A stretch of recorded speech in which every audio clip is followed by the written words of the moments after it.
Source for everything paranormal. Para-X.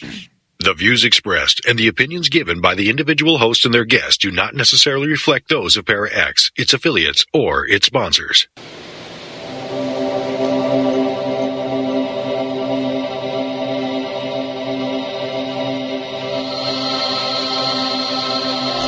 Merry meets and merry part, bright the cheeks and warm the heart. But tread the circle thrice about, to keep unwelcome spirits out. Bide within the law you must, in perfect love and perfect trust. Mind the threefold laws you should, 3 times bad and 3 times good. These 8 words the read fulfill, and ye harm none, do what ye will.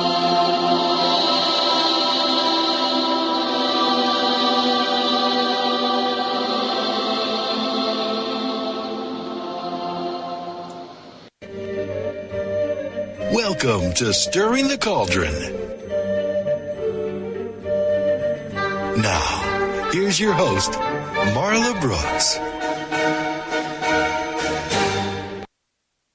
Hey, merry meet everybody, and welcome to Stirring the Cauldron. My guest tonight is Sterling Moon, and we'll be talking about her book, Talking to Spirits. Now, Sterling has communicated with spirits since childhood and began officially practicing mediumship in 2016. She's been reading tarot since 1995, and teaching divination skills since 2013. She's the house reader at Ritual Craft Metaphysical Shop and offers her skills online through her website.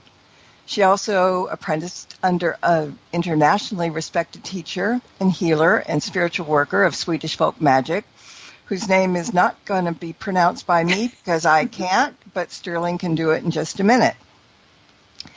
So if you're listening live in the Para-X chat room, please feel free to ask her any questions or comments that you might have.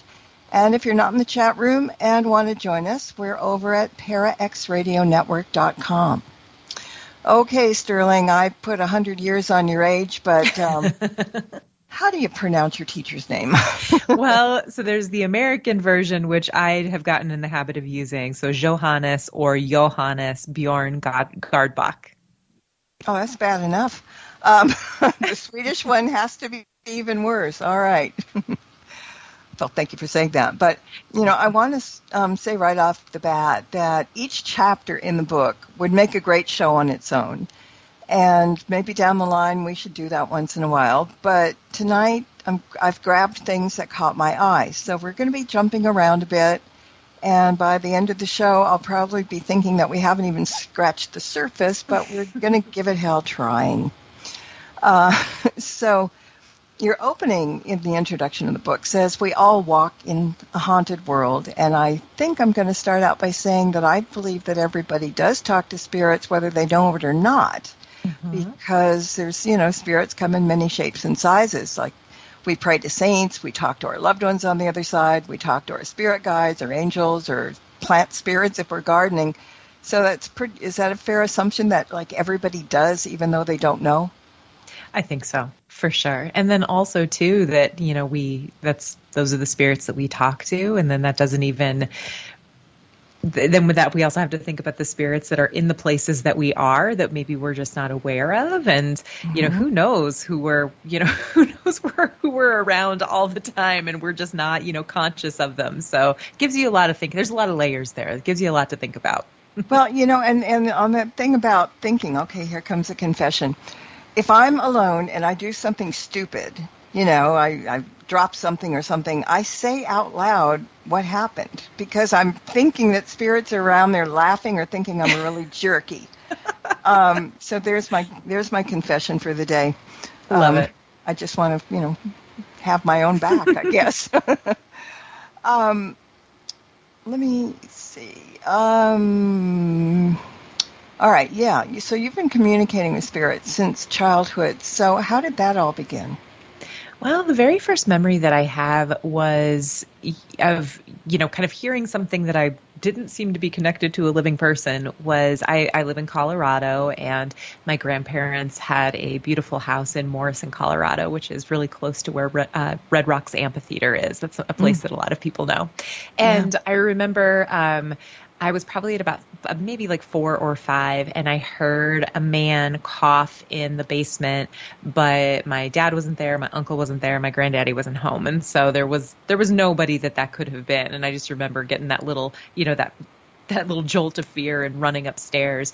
But for me, it was, until, and I share this in my book, that for me, the big catalyst of like my mediumship gifts coming in was the birth of my son at the age of 36, or more specifically pregnancy, and one sadly pregnancy loss at 35, then the birth of my son. And that's where things really cracked open. But when I was younger, it was a lot of one-off experiences, which I think a lot of people have. You have that, maybe seeing like a shadow person, or like hearing something that's not connected to anything that's there. Or, I'm also a psych, I guess technically what I could call myself as a psychic medium. I sometimes struggle with that term still. And, but I'd have those little kind of one-off psychic moments of like knowing somebody's middle name and they hadn't told me, or knowing maybe a birthday or a birth month. And again, nobody has told me that. And so that was kind of my growing up until really I was in my 30s and a very grown woman. And then also, this is interesting. How did you learn, or how did learning the tarot provide a conduit for your, I can't even talk today, conduit for spirits to speak to you? Well, I think, there's so many different ways. I'm sure you know very, very well. There's so many different kinds of tarot readers. There's so many different ways to read the tarot, and there's so many different ways you can connect with that deck as a tool. And for me, I think that, as for many of us, it's a big system to learn, and it takes so long to get comfortable with it to the point that it feels like a natural tool in your hand. And so I think I did what everyone does for probably the first 15 years that I was reading tarot was, trying to remember what the cards mean, trying to remember what the numbers of the cards mean, the way that the layouts work, diving back, in and out from my books, or later on, checking out the little websites that I like, where I could double check my card meanings. And for me, once I really started, I had so I'm not in my bio, I think that's an older version. I'm not a house reader at Ritual Craft anymore, but I rent an office there now. I've kind of like grown, I've grown up there a little bit. But when I was, that was like my first time like working in a really busy shop on a regular basis. And by that point I knew like the card meanings pretty well. And I, didn't need to look to the book or anything like that, but it still was a little bit mechanical until I got into a rhythm and a groove of reading for so many people, and then just realizing that the messages that were coming through sounded different for different people. And then I was like, wait a minute, those voices that they come through, those aren't like, that's not my inner voice, and they all sound different. What in the world is going on here? And then I started to realize, wait, sometimes this is like my guides, sometimes this is my own intuition, sometimes this is their guides, and then sometimes it was like pushy family members who would be like hanging over my shoulder and trying to get their point across.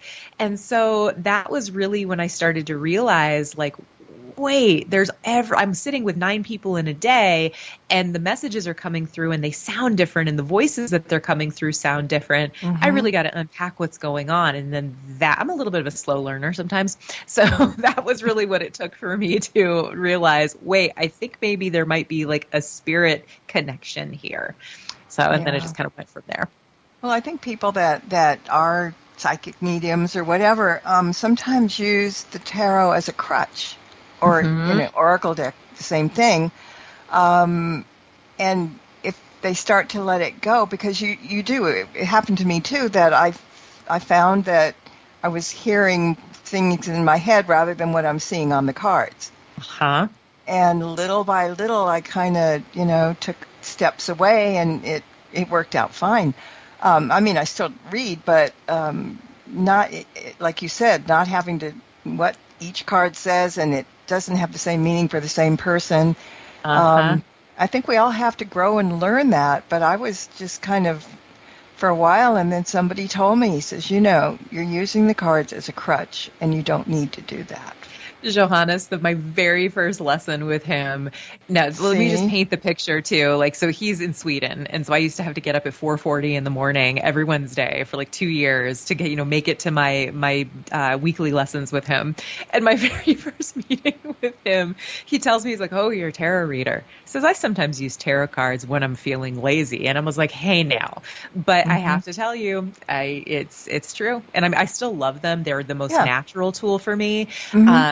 But I feel like they almost like just they're more like reference points. And I tell my clients all the time, especially my clients who read tarot, I'll say, it's not so much about what the card means in a book. It's what I see when I look at it for you. So sorry, that went down a little rabbit hole there. No, but actually, And I think a lot of people think that they have to, if they're going to read tarot, that they can only know what the book says, the booklet that comes along with the deck, this is how to interpret the cards. And we have to have more of an open mind and trust ourselves. And that's not easy sometimes, but when it works, it works. Oh, it does. So, there are people who want to talk to spirits, but don't know how, and others believe that they don't have the gift. So what do you tell people that it can't be done? I usually start by asking, well, have you tried? The answer is often no. And well, first of all, I teach, and I love teaching people how to bring mediumship into their lives, because it's all well and good to come and see someone like myself who does this work professionally. But I think that where it gets really wonderful is when this is just a part of your life and you incorporate it into your daily life. And so there's a lot of different ways that folks can start. I always do try to, like, as you pointed out, I try to bring in maybe the things that we do naturally. One of the things that many of us do, and we might not think of this as spirit communication, but the ways that we like talk with our animals and the way that we hear their messages back. I think there's a lot of correlations to, I'm talking to somebody who can't, they are not speaking the English language to me, and yet I am very, very conscious of what my dog is telling me through their body language, through their eyes, and just from what I feel from them. And sometimes you can take that a step further of like, okay, sometimes when maybe you have a parent who has passed away, and you come home and you're just like, damn, I really wish I could talk to my dad right now. Well, a lot of us will have that feeling of, we do talk to our dad out loud. Dad, if you can hear me, I really wish that you were here, and I feel like you would know what to say. And it's sometimes teaching ourselves how to look for, then that song comes on, you turn on the TV and there's this song playing on a commercial that has that message, or you're maybe out on the street and you look down and there's like a scrap of paper that has like something something that is meaningful for you. You find a feather and you're picking up what I'm laying down. And so it's about learning how to teach yourself to see those things. And then there's all kinds of fun exercises that you can layer on. So one of my first lessons that I was taught when I was studying with Johannes was scanning photographs for, and we do this. So trolldom is the type of, that's kind of the umbrella term for the type of folk magic that I learned from him and that I practice. And so in trolldom, we kind of learn how to scan photographs. We read photographs for the presence of spirits. We can read them for curses. We can read them for a whole bunch of things. But one of the things that I love teaching my students to do is take a look at this picture and take a look. Are there spirits with a positive influence here? Are there spirits of the human dead here? Are there spirits with a negative influence here? And just notice what you get. And then I especially love it when I can show them a picture of a place that I know some of the history on. I get them to tell me what they get, and then I report back what I know about the place. And it's always it's seeing people's faces light up when they hit on something that I can validate. It's a really great moment as a teacher. But so those are some of the things that you can try and do. Yeah. Well, in the book, you talk about the 4 primary influences, and that you do in your teaching. Can you explain that a little bit? Absolutely. Well, I've already touched on one of them, which is my studies in trolldom and in folk magic. And the thing that I love about trolldom is that, for us, it's not, I'm coming at this as an American, coming at it from a very specific, I started studying trolldom because I really was intrigued by the way that they approached the spirit world, where it's like this, they are just, spirits are a part of life. It's normal and it's natural, and we can deal with this in a non-fussy way. And so there's a lot of like kind of folk remedies that I incorporate from my studies in trolldom and also other folk magic traditions that I've had the blessing of just learning about and finding wonderful teachers and mentors through. Then there's also just like the classic mediumship techniques, which is, learning about how to hold an old-fashioned seance and then modernizing it, figuring out how to have a virtual seance, right? Because we're sitting together in spirit, we're sitting together in spirit. We don't need to be in a room together. Learning about the clair senses. So clairvoyance, clairgustance, all of those things. And then I also, paranormal investigation strategies have been something that I have found incredibly helpful. My family, I never say that people will say, oh, you're a paranormal investigator. I'm like, well, I like to think of myself more as like a paranormal explorer or a tootler. A paranormal tootler. But I do think that the emphasis on learning history, on experimentation, documentation, I personally think that learning about and practicing paranormal investigation makes us better mediums. And so that's something that I incorporate, and I also teach my students to do that as well. And then also just learning to listen to yourself, learning about because we're all different. You probably know the really famous psychic medium, Michelle Belanger. So she has this class that it's an online class on her website on energy healing. And she had this really beautiful phrase about how you can read I'm paraphrasing, but you can read all the books, you can take all the classes, but at the end of the day, you are still the person that has to figure out the guidebook to you. And I just always thought that was such a beautiful way of putting what is really the missing piece. You got to figure out how all this stuff works for you. And at a certain point, be willing to put all the textbooks and the things that you, in air quotes, should be doing and figure out how it works for you, because none of us really know how this works, which is part of the fun of it all. Yeah. And each of us has a different belief system here and there, walking different paths. And you can't expect to have the belief of somebody else or whatever. And, there's a ton of misconceptions about talking to spirits and stuff. I guess the best one that makes me laugh the most is that if you want to try and talk to a spirit, you're going to conjure up a demon. Now, what do you say about that? Not saying there might not be any, but there isn't one around every corner. Yeah, I mean, it could happen, but it's also, I think that's where, if that's something that you're concerned about, like what kind of safeguards are you going to put in place? What is maybe the grounding and protection that you have in place? Because I do think that is important. Yeah. What is the, let's say you're working with a group of people, we've got spooky season that's coming up here pretty soon. And let's say you're sitting down with a group of your friends and you want to whip out the talking board, the spirit board. And, maybe there's somebody who wants to talk with their granny and somebody else wants to like conjure up some demon. Zozo, whatever. Yeah, you should probably talk about that ahead of time to make sure that you're on the same page before you start. And also, too, closing out whatever it is that you're doing. And I will say this is something that I credit my folk magic studies from, or what I credit my folk magic studies with, is sometimes we do land ourselves in some hot water. And the thing is that these are things that we can figure out how to deal with. And also when we get in over our heads, which many of us do, you got to know who are your elders that you can go to. Who are who are the people who really know their stuff that you can call or hire and say, I think I got myself in a bit of a pickle. Because I've had to do that, and I've had people, now I have people who come to me, and, I probably will have to go to my elders down the road at some point. So I don't know. Of course it's a possibility. I won't poo-poo it, but I also, if we just limit ourselves based on all of the fear of what could happen, life is just not going to be very fun. No, we wouldn't step out of the house. No, we really wouldn't. So I don't know. All right. Well, okay. So demons are one thing, but in the book you talk about low energy beings. Now, people might confuse that with demons. So talk a little bit about those low energy beings.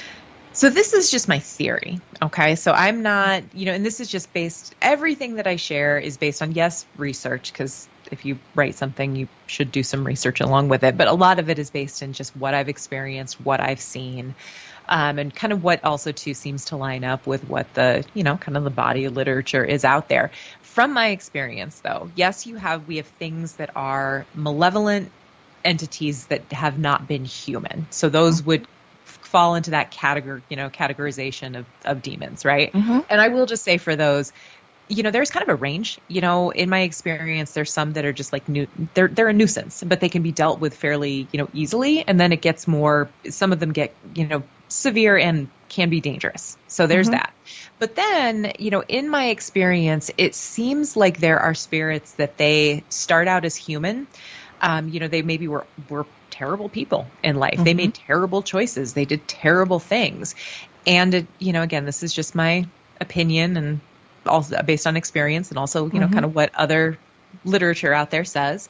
It seems like when we move on, there is the opportunity and the expectation that we do need to take a backward review of our most recent life. I believe in multiple lives, to see, how we impacted other people.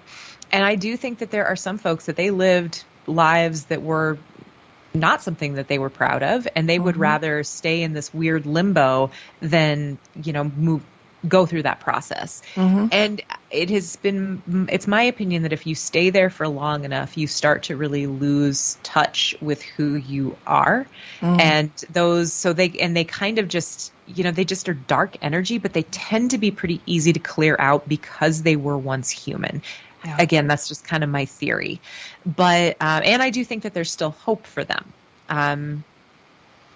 Which they have to kind of help themselves, though, right? You got to help yourself. It does seem like free will does not dissipate after we die. And that's one of the things that's always really interesting and sometimes kind of disappointing for, this was in my own experience, and it seems like that's something that my clients will experience, is sometimes I think that we expect that when someone passes, or that when maybe many years down the road when we pass, we have everything figured out. And that, suddenly it's like we're totally enlightened. And, it seems like we are still, that process does take time. We don't figure it out all right, right away. And sometimes people, when they come to me for mediumship, they'll want to talk with someone, and they're surprised when the messages that I relay through sound a lot like this person, what they would say if they were still, earthside. And that can be really disappointing for people. I've had the same experience, and that's been disappointing for me sometimes too. But yeah, seems like we have work to do. And if we choose to not do that work, it also seems like we can end up in that kind of low energy being category if we really refuse to keep to look ourselves in the face. Yeah. Another misconception is that people are afraid to talk to them on the other side and spirits because they're afraid to get possessed. Oh, yeah. I mean, that has not been a fear that I've personally had. So it's a little like, that's one I'll have to think about. Now, I will say, there's kind of some different levels of mediumship. Most of what we experience where we is mental mediumship, like where I feel like I'm connecting with a spirit, and I'm getting a sense of I either have just this knowing of what this spirit is trying to communicate, or I hear like an inner voice, or I get a flash of a vision. Some of us, there are very rare folks who have that physical mediumship capability, which, back in the day, that was something that was fraudulently, people committed wild acts of fraud, eating cheesecloth and, pushing it out during seances so it looked like they were secreting, ectoplasm. I was just going to say that. Yeah, But there are people that they do have a knack for, when they are like in seance, doors will open and close, things will fall off of shelves, knockings will start happening. It does seem like there are some people where that physical stuff seems to happen around them. And then there are people who are natural trance mediums. And I feel very blessed that I have a pretty good, I can purposefully go into a light trance, but I do know some folks who they will go into full trance. Like, I don't know if you've ever seen some of the video footage of the trance mediums that worked with Hans Holzer. He was like a pioneering parapsychologist back in the day, and he would work with some really talented mediums, and they would go into full trances where they would have to have somebody pull them out. I've met a few people who have that, and so for folks who have that capability, that seems legit. Like, if you don't have any control over someone who will come in and kind of ride your own, ride your body is what they call it in some magical traditions. Yeah, I can see that might be something to be scared of. But for the general population, you do have the ability to shut things down at any point. You just say, this is too much. You're getting too close. But yeah, I don't think that you're not going to get possessed if you just do like a little like light reaching out to talk to your grandma who you miss, like on maybe the anniversary of her death or her birthday. That's just my opinion, though. Who knows? Yeah, I mean, a friend of mine I do a show with him every so often, the Reverend Witt show, and he goes into full trance. And for a couple of years, we did live seances on the air. And he would, he said, look, there's a safety word, blah, blah, blah. Yeah. I said, well, shoot, what am I going to do? I'm not there. Tell your wife to hang around, or something. But, it was really funny because, he had people come through, and one was a very angry, oh my God. I thought I was talking to the devil himself, if I believed that there was a devil. Yeah, and it was really interesting because after the first seance, he came through, he said, come back, whatever. And after the show, he told me that when he came back out of it, he was like drooling on his keyboard. I mean, he was so much in it. And I kind of laughed because I got a mental picture of it. But, yeah, there are all types. And then one of my mentors was a psychic medium who was pretty famous way back when. He was psychic to the stars, Kenny Kingston. And he would, sit there and talk and stuff. And a couple of times we did seances, and I saw him go into trance, and I saw his face change, and, but usually when we were just doing it for regular stuff, he would just do a light trance. A light trance. He didn't want to go full in. And I think that's kind of what I strive for and what I try to encourage people to practice with, unless you are one of those kind of rarer folks where you drop in and you don't have a lot of control. I will say for the folks that I meet who that is their experience, I tend to refer people to study somewhere like the Arthur Findlay College in the UK. They have online, they have online classes now, and I mean there seems like there's a lot of resources there for folks who have those abilities. But for most of us, for me, it's been this process of kind of trying to fine tune the think of it as like a volume control knob. I want to turn up the volume. And sometimes I'm in situations where I feel like there's enough trust and rapport where I can kind of take that back seat and I can let, I have one client who I just adore who will come in to see me maybe like every year to year and a half to talk with his father. And his father is the nicest person that you can imagine. Everybody, like people living, love this man. Like, he's just a nice person. And so there's been a couple times where the client has had very like specific questions where I can't, I've kind of been like, okay, you can kind of take the wheel for a minute to just get your answer across. But I don't do that for everyone. So, yeah, for your friend, see, that sounds very intense and kind of scary. Like, I imagine that's kind of, that must be weird, just coming out of it and realizing you drooled all over your keyboard. Well, he laughed about it. That's good. I'm glad he has Yeah. a sense of humor. You kind of have to with this Yeah, stuff. well, he's not a wimp. So, and about everything, he's, never mind. We'll talk about him some other time. Okay, sorry. But yeah, it's just kind of interesting because, and Kenny Kingston used to sing a hymn, and that put him into trance.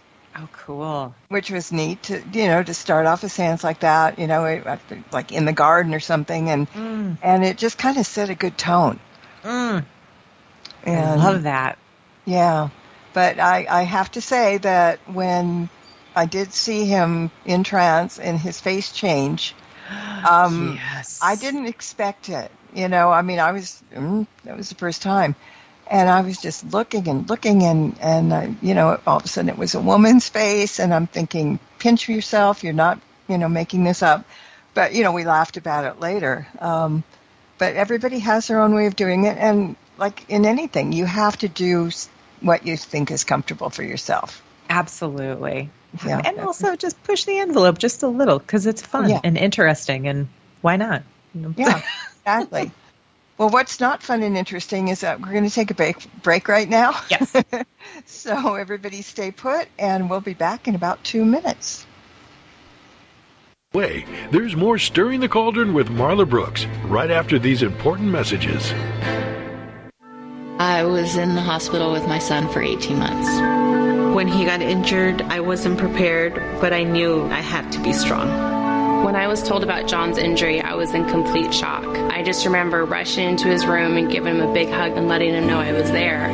These veterans and families are just a few of the heroes we serve at Homes for Our Troops. For thousands of severely injured veterans, everyday life is filled with barriers. It was really the little things throughout the house. Counters that you can't roll up to. I had to drag my wheelchair down steps. I want to help, but he is so determined. At Homes for Our Troops, we build specially adapted custom homes with features like wheelchair access, roll-in showers, and automatic door openers that allow them to function independently and focus on their recovery and family. This house is freedom. It's hope. It's a new beginning. This house has given me my family back. To learn more, visit hfotusa.org.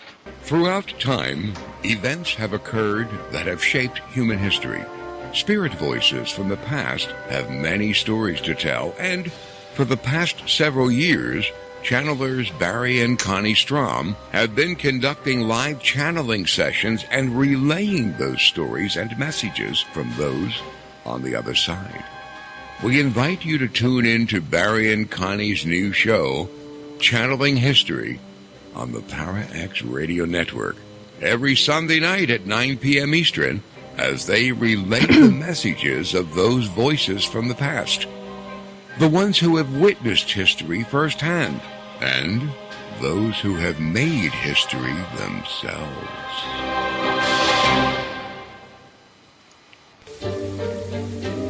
Hey everyone, it's Marla. If you like tonight's episode of Stirring the Cauldron and the archive podcast as well, take a look at the show's YouTube channel and check out the dozens of shows that are there just waiting to be heard. New shows are added each week, and while you're there, why not subscribe? It's free. And if you click on that tiny little bell icon at the top of the page, you'll be notified when new shows are available. Just go to youtube.com and then type in Stirring the Cauldron Para X, and the link will appear. Just like magic.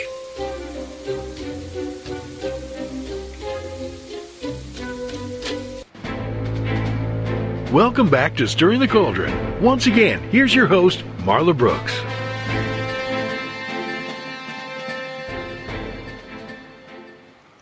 And my guest tonight is Sterling Moon, and we're talking about her book, Talking to Spirits, which is a modern medium's practical advice for spirit communication.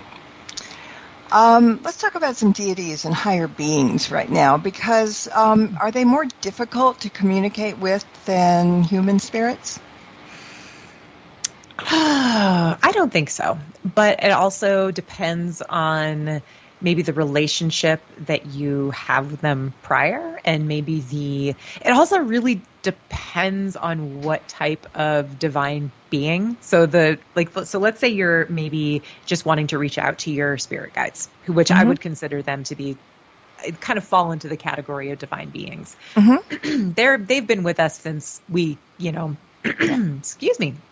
They've been with us since the very, very beginning. Mm-hmm. And so they're going to be pretty easy to reach, although it might take a little bit of practice to, discern their messages. Mm-hmm. I feel like saints are often pretty easy to communicate with if we maybe build that relationship. If I, and the same with different, gods and angels and things. I feel like angels are often the easiest. The trick with them seems to be that you have to ask for their help and you have to ask them in. And it really, that's a complicated, I was like, ooh, that's a doozy of a question for right after break, because it is kind of complicated. It has been my experience that a lot of, kind of gods and deities, you do need to maybe put in a little bit of work of finding out what are the ways that they are typically honored. Do they have their own day?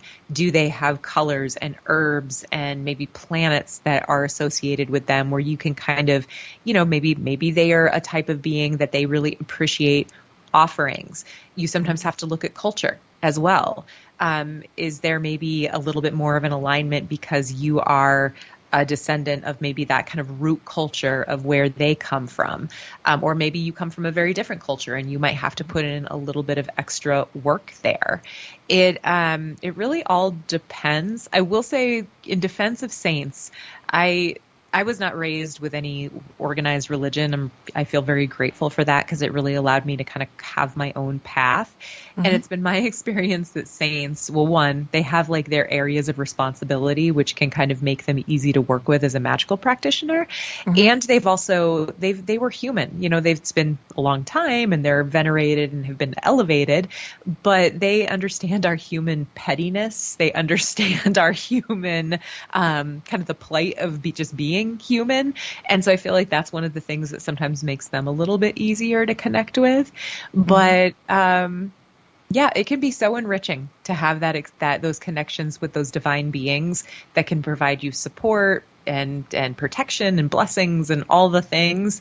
And it really just depends on who you're trying to talk to, how easy that it's going to be to get them to talk back. Yeah, that's good information. I've got a question from the chat room. And it is, if you get permissions, is that your guide sending you that information, or is it something that is really just happens? Can you read the question? I don't know if I understand. Okay. If you get permissions? Yeah. If you get, I guess, permissions to talk to them. Kathy, kind of jump in and explain a little bit more. I guess to talk to them. Well, let me. she'll type in and tell me what is going. We've got a 30-second delay, so it might. You got it. You got it. Well, sorry. I'm like I said. Did I mention I'm a little slow sometimes? So I just need a little bit more information. No, you didn't mention it, but I'm sure that's not true. Except we all kind of need a little help. It's true. But in the meantime, let's talk a little bit about the many meditations throughout your book. Yes. There's a lot. There's a lot. And people are going to say, I don't know how to meditate. I don't like it. So go at it for me. Well, now I do want to first speak to the people who have, I think it's called aphantasia, where you literally don't have, if there are folks out there who don't have an inner voice, and when they do try to meditate, it is just dark. There is not, they don't, when they read books, they don't get the pictures that come in their brains. That is an actual thing. And so for those folks, there are different techniques and tools that can kind of, where I guess some modifications, I'll talk about that at the very end here. But for most of us, when we say I can't meditate, I think, first of all, sometimes there is that, one, it does take practice. I know that's a bummer to hear, but I used to not be able to meditate either. And it turns out that it just, I hate to say it, but discipline and practice does kind of go a long way. I know that's a bummer, but got to call it what it is. And for me, one of the things that I realized I was not great at first was the type of meditation where I let my mind go blank and I'm trying to kind of just like empty out, because that is a form of meditation. For me, the sweet spot was what I initially started thinking of as like traveling or journeying meditations. And that's visualizations. And so, and I the way that I like to think of it is for folks who are like, I can't do that. Think about what your brain does when you read a book. When you're reading a really like juicy fiction book that you are super into, think about what your brain does when it's helping you to create the story, the inner world, just from these pages on these words on a page. That's kind of the same process. And, I wish there were, I'm a very visualization heavy teacher. I'm a very visualization heavy worker, but part of it is because that's just, there's always going to come a day where we don't have our candles. We don't have our pendulums. We don't have our tarot cards or our dowsing rods or whatever, but we always have ourselves. And so that is one of when we were talking about how tarot cards can be used as a crutch, I see a lot of folks that will, particularly with like spiritual or like spirit or paranormal matters, they think, oh, I have to have my, my protective crystal or my pendant. And it's like, well, at a certain point, you're not going to have that. And it's really helpful to train your brain to do the connections, to create the protective barriers that you need. But, so I think for a lot of folks, thinking about what happens when you read a book can be a really helpful way to start. And also just thinking about like your own imagination. When your imagination is starting to create like a story, whether it's a disaster fantasy or something really good, that's another, because I feel like sometimes our psychic senses and imagination are very similar muscles. And so that is like a way to get familiar with what that might feel like for you. And I will say for folks who maybe pick up my book, hopefully at some point it will become an audiobook and this will be a little bit easier, but record yourself like reading out the meditations, because for some folks listening and just kind of going into the, listening to your own voice, walking you through the steps, that can be really helpful too. And for folks who do have like, aren't able to meditate, saying the words out loud, like I see myself connecting with my, like basically speaking the words of the meditation out loud. Sometimes that can help. But there's modifications you can make, but we don't have time for all of them here. No, hopefully that's helpful. Just let everybody know that there are a lot of them and they're really good. Good. That's all I'm saying. Oh, thank you. All right. The question was, yes. She didn't mean to say permission. She spelled it wrong. Oh. So here, I'll give it to you again. If you get a premonition, is that your guide sending you that information, or is that something that just happens? I'm going to be tricky and say I think it depends, and I think it can be both. Sometimes, premonitions are tricky because I feel like they're so unpredictable, and the timing of when they come to pass is just bizarre. I've had things, for me, I used to say I've never had like, premonitions in dreams or prophetic dreams or anything until I realized that I've had a few, but they tend to not come to pass for at least like 6 months to a year. And that's kind of wild. I do think that sometimes our guides give us a heads up. I also am a believer that, our highest consciousness, there's a part of us that exists outside of our, earth side self, that, maybe is kind of where, maybe what we consider home, where our soul considers home. And so sometimes I do think that those premonitions and those heads up come from our own highest selves, or maybe also our subconscious, which is like our deepest knowing. So I think premonitions can come from a lot of places. And I would also say sometimes there's, loved ones on the other side, like, kinship, spirits that are, ancestors or family members or loved ones who they're like, holy smokes, this person is like this, either this really good thing has the potential to happen or this really bad thing has the potential to happen. I got to get this message across. And I think sometimes those those premonitions can be planted in our heads by other humans, spirits of the dead. So I know that's not like a clear answer, but none of this is clear because we don't know, and we won't know until, hopefully many years from now we are on the other side. And even then we probably are only going to get to see like a little piece of the puzzle. Yeah, and then we probably won't be able to tell anybody on the Earth plane because I really think that they're not allowed to tell it enough that we want to hear. It seems like there are rules. Like I don't quite understand it, but it does seem like there are rules of what can and cannot be shared. Yep. Oh well. Yeah. Okay. Good. I'm glad you validated that. Because I'm thinking, oh no.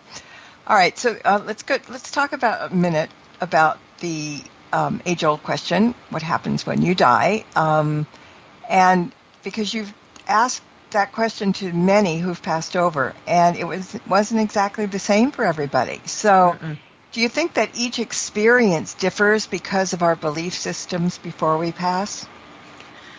Yeah, I do. I do think, and I think that maybe that might be the starting point, kind of like the at the risk of sounding flip, like the warmer upper, that maybe we kind of see something that is like what we're expecting to ease us in. But then, there's one of the things I'm really interested in is, of course I have my own experiences and, the spirits that I talk to, but I'm going down a rabbit hole recently of the case studies from like past life regressionists and what we hear from folks who've had death experiences and then they're brought back, or near death experiences, because it's just so interesting to see how many similarities there are. And of course you could say, oh, there's confirmation bias and, these stories just kind of get kicked down the, whatever. There's always ways you can like be skeptical and kind of ruin the party. But it does seem like, maybe we are presented with something that we are expecting and that is familiar. And often that incorporates seeing someone familiar, might be from this life, might be from another life, but we recognize them once we have passed. We have the guides and teachers that we recognize that guide us through and bring us to wherever it is that's our home. It seems again like there's like that accountability process. It seems like there could be this, that there's like we're reunited with members of our soul group, other souls that are kind of like in that same level of learning that we're at, that maybe we have similar kind of life paths or lessons that we're trying to figure out before we can go on to maybe something a little bit more advanced. It's wild to think about. And I do always encourage anyone who's interested in mediumship to sit with those uncomfortable questions because for some people it's, they want to talk to spirits, but they're deeply uncomfortable with like talking about death. And I'm like, you kind of got to at least dip your toes in a little bit because you're specifically wanting to speak with spirits who have passed away. They're not on vacation, And so I encourage folks to often think about like, what do you think happens when you pass? And I have, meditations and journal prompts and things like that throughout the book. But yeah, it is that age-old question, and it's a stumper, but there's a lot of theories out there. It's interesting. Yeah, and that's something that jumped in my face when I was looking at the book. Because you say some comfort with the subject of death is necessary if you're going to embrace the practice of spirit communication. So yeah, that's that's a good place to start, right? Yeah, and and some comfort is the best that we can do. Death stinks, but it's a part of life, and if you're going to be talking to spirits, it's a part of that process too. Yeah, and I think fear also keeps people from trying to do it, and they don't necessarily know what they're fearful of because we know that, hauntings and ghosts and, they'll scratch you and kick you and, whatever. So you kind of have to understand first that, and you said this before, you have to take control. If you don't like something, you say, get out of here, Exactly. And it's not as difficult as people think, but you just kind of have to change your thought processes in certain areas. Oh, absolutely. I think one of the best things that Johannes taught me was when I was dealing with a situation with a client that scared me. And it was someone that wanted to have my help with something that was kind of, that felt a little bit like like, oh my gosh, can I do this? And one of the things that he told me was, Sterling, when you start to feel like you're disempowered and you're starting to feel scared, pick up a glass of water and take a drink and then put it down. And then just think about how much effort it would take someone who doesn't have a body to do that. It would wipe them out for probably weeks. And, that was that first lesson of, always remembering that this world at least is our world. This world is made for the living. And at least here we've got the upper hand simply by virtue of being alive. And that can be an incredibly empowering place to go back to when you're scared. Because this stuff can be scary. Sometimes that's the point. We go looking for it because it is a little spooky and a little ooky. So, but a lot of that has been drummed into our heads. Horror movies and people that write books that scare the hell out of you, and and people like to be scared. See, this is the thing. A lot of people like to be scared, but in a very controlled situation, like if you go into a haunted house on Halloween, you're going to jump and whatever, but whoever's coming out with the boogie face is just a mask. So you know that you're not going to get killed or whatever. So it doesn't make sense. You like to be scared, but you don't like to be scared. But I guess one is more fiction than reality. But I will say, and that's one of the things that folks, especially if you have like an interest in like paranormal investigation, you have to be prepared for, is I think folks like want to be like, okay, well, we're doing paranormal investigation now.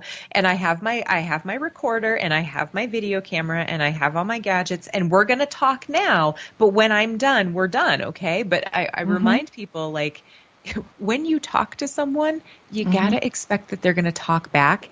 And they're not always going to talk back in the way you want them to and in the time frame that you want them to. And so, and that sometimes doesn't sit well with people when maybe they have like, they're staying at a haunted place and like, well, we're done with the paranormal investigation, but now suddenly somebody's sitting on my bed at 3 a.m. Well, yeah, cool. And that's because you started a conversation and then you left before this person had a chance to say what they want to say. And so you got to give up a little element of control if you're going to do this stuff too. But again, that can be part of the fun. It is. And when we used to do it, and I always had a medium with me, my friend Victoria, and we would open a circle.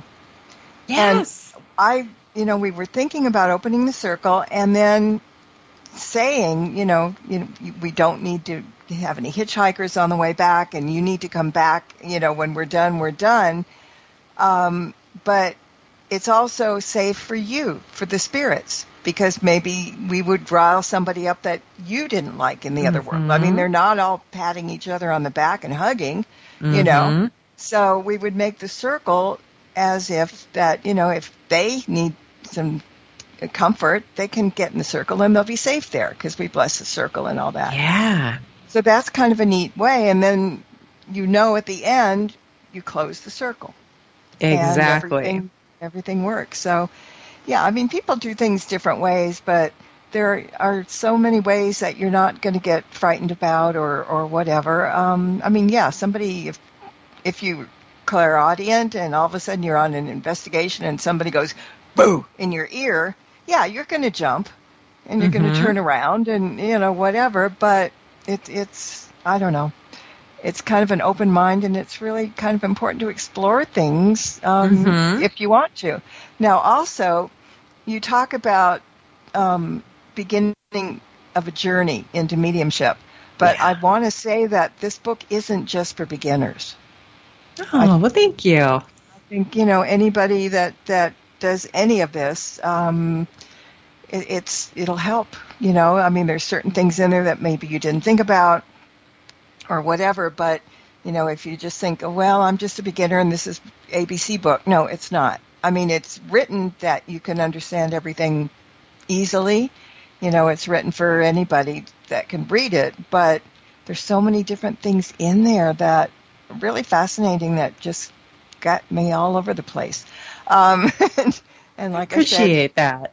We're kind of getting towards the end in a way. And like I said in the beginning, there isn't so much things that have been left behind.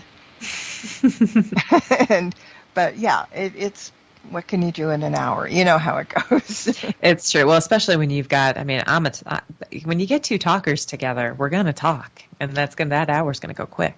Yes, and that's a blessing, because sometimes, people don't talk. And then, it drags, and it's kind of, creepy. I mean, Anyway, that's what fear is. Yeah, that's the thing. Being on the air and having somebody that really doesn't say much. But I've been blessed with really good guests, and I don't think, maybe way back in the beginning I had one or two that was like that, and I started to get flop sweat because I didn't know what to say. But otherwise, it's good. So, as I said, we're getting close to getting out of here. So I think you'd like to talk about, or I want you to talk about, your website information, what's going on over there, where people can find you, your things that helpful stuff, the whole thing. Yeah. Well, I mean, obviously, there's please, if this is interesting, please get a copy of the book. It's Talking to Spirits, A Modern Medium's Practical Advice for Spirit Communication, and it's published by Llewellyn Books. My website is sterlingmoontarot.com.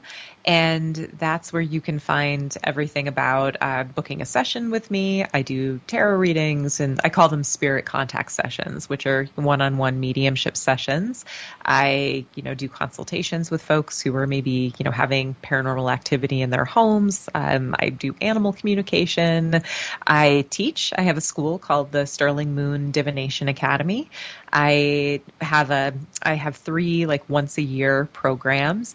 My ones that are coming up, the application closes tomorrow. So if there's anyone who's wanting to dive into a last minute 6-week journey of studying mediumship, I have a virtual 6-week program called Modern Mediums. Wow. And we have weekly classes where we just get into the nitty gritty. It's a pretty small group. I think there's there'll probably be about 25 of us. And then I have a annual in-person event called Beyond the Veil. This is my 2nd annual one. I try to have them in different places in Colorado, which is where I am. And we do paranormal investigation, and we learn about haunted history of the town that we're in. And we have a seance and just get real cozy and really boots on the ground, in person, kind of learning about this stuff. And then I have other programs that are focused on divination or finding your spiritual path. But again, that's all on my website, sterlingmoontarot.com. And you can find all my social handles there. I'm on Instagram at _Sterling_moon. It's a little clunky, but that's probably the one that I'm the most active on. I'm on TikTok as Mediumship Mom. That's kind of my fun one. Oh. And yeah, this is my full-time job. I teach, I see clients, both in person in my private office at Ritual Craft, which is an amazing magical goods store based in Wheat Ridge, Colorado. I see folks virtually through Zoom. I do email readings. And yeah, generally just having a real good time talking to spirits and practicing magic and teaching other people about this stuff and doing divination. It's a weird way to live, but it's turned out to be pretty fun and gratifying. That's what's more important, the fun and the gratification. Yeah. And not a lot of people do things for work that they don't like. So it's true. All right. Well, we are going to go. So I want to thank you for being with us tonight. And as I might mention, maybe we'll get together and come back and pick a chapter and do it again. That'd be so fun. Thank you so much for having Marla. This was really fun. Okay. And let's thank all the listeners as well. Thank you, everyone. Yes, thanks. And until next time, everybody, blessed be and merry meet again. Good night. This has been another edition of Stirring the Cauldron with Marla Brooks. Be sure to tune in next week at the same time for another great guest and more fun. Any rebroadcast or other use of this program without permission is strictly prohibited. Copyright 2009.